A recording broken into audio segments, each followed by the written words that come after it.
ketika Kaisar Romulus ya, dengan berbagai cara membiarkan politik menjadi tidak sehat. Seluruh oposan hendak dibunuh. Hastolus dan Tom Lembonglus dibuat dicari-cari permasalahannya untuk kemudian menjadi problematika yang seolah-olah itu adalah hak benar. Padahal semua adalah permainan dan cerita politik belaka. Para pemimpin lupa bagaimana berbudaya. Ucapan sudah tidak lagi punya makna. Tiba-tiba prajurit dengan telanjang dada memaki anak kecil, lalu dilantik menjadi staf dalam lingkaran istana. Ini apa-apaan? Masih juga bicara soal benar tidak gerakan teman-teman ini. Padahal yang harusnya Anda koreksi, benarkah kami? Something forever stay comfortably please. Play it on with Blazy Shades. Something you're unstoppable. Sudah jelas-jelas timbul kebodohan, tidak ditemukan siapa penyebab munculnya bambu di tengah laut. Tiba-tiba ada bambu jenis baru itu, bisa tumbuh sendiri. Lalu dianggap selesai ketika dicabut, padahal problematika utama tidak pernah ditemukan. Rencana mengejar koruptor hingga ke Antartika, sampai ke gurun pasir paling jauh. Faktanya tidak ada. Yang dikejar adalah musuh-musuhnya, sementara di dalamnya banyak masalah. Masih juga merasa pintar memformat kabinet masuk ke tidar untuk dilatih moral dan kualitas kabinet. Tapi belum sampai 100 hari sudah kemudian dipecat karena melanggar etik. Masih juga merasa benar. 100 hari ada kekacauan. Ada menteri buat kebijakan. Menterinya Bang Idrus di zaman Romawi tadi.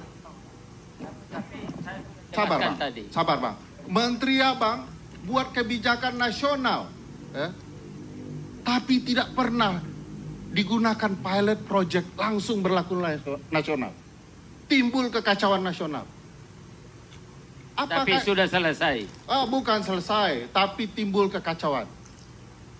Kekacauannya belum selesai, mungkin kebijakannya sudah selesai.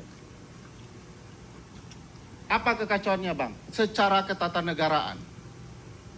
Ada menteri buat kebijakan, eksekutif, tapi dievaluasi ya, sebagai eksekutif oleh legislatif. Wakil Ketua DPR mengevaluasi kinerja menteri, mengatasnamakan presiden. Sebut ketatanegaraannya di mana? Kalau bukan di era Romawi dalam ajang yang disebut dengan kehancuran massal. Kapan timbul perubahan? Bang Ade, ketika sekelompok renesan berdiskusi memperbaiki keadaan. Siapa mereka? Anak-anak muda pembaharuan.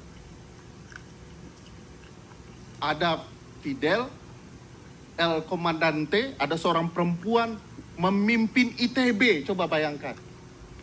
Saya ingin kasih tahu, kalau ITB sudah turun ke jalan, itu tanda-tanda bahaya. Tapi bukan ngancam kan? Bukan ngancam, hanya menakut-nakuti.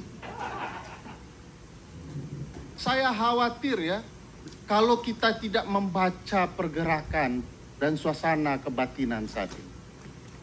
Padahal banyak catatan sejarah bahwa Middle East, North Africa mengalami gejolak yang sama dan dibenahi oleh anak-anak muda. Kita ingat kasus Latin, ya, kasus kemudian Lebanon, Yaman, ya, Arab Spring, itu kemarahan anak-anak muda karena kebodohan memimpin bangsa. Tapi merasa pede betul begitu ya. Padahal tidak ada terencana, tidak tersusun rapi, tidak ada cerita bagaimana negara digerakkan. Bang Ade harus tahu sampai hari ini, sampai detik ini, saya tidak pernah percaya rezim ini akan menegakkan hukum. Kenapa Bang Idrus? Alasannya sederhana, lingkaran satu istana melanggar undang-undang. Mayor Teddy tidak sah menurut undang-undang TNI. Kabulok tidak sah menurut undang-undang TNI. Tapi dengan bangga cerita, kami akan tegakkan hukum. Omong kosong dan omon lainnya. Dan ini problematika, bagaimana mungkin bisa menegakkan hukum kalau istana sendiri adalah pelanggar hukum. Tapi istana beruntung, masyarakat sipil belum bersatu betul. Masyarakat sipil masih cerita, itu oposan yang kemudian dipidana, ya wajar itu kesalahannya. Tapi ketika masyarakat sipil tahu bahwa ini adalah rekayasa politik, lalu dengan anak-anak muda yang beringas dalam intelektualitas mereka, mereka cerita soal kebaikan di kampus, tiba-tiba faktanya tidak. Mereka marah dengan intelektualitas mereka yang tidak dihargai. Bicara kesalahan pemerintah yang dikoreksi, 13 tuntutan mereka. Ini pengalihan isu, yang salah pemerintah, jangan kami yang dipersalahkan. Mereka ini dalam terminologi Sohogi yang diceritakan Uni kita tadi, adalah kaum Brahmana intelektual. Mereka turun karena peradaban negara sedang rusak. Nanti kalau peradaban ini benar, mereka akan kembali ke pertapaannya, memperbaiki nilai D menjadi A. Sekarang mereka selesaikan dulu nilai D pemerintahan dari Prabowo Subianto. Saya tidak akan pernah bisa percaya dengan rezim ini akan kembali benar kalau presidennya malah meneriakkan hidup Jokowi. Saya mau katakan, Jokowi masih hidup. Oleh karena itu, adililah segera Jokowi itu. Karena banyak sekali kasusnya yang terpampang di depan mata kita, tapi tidak kemudian dihukum apapun.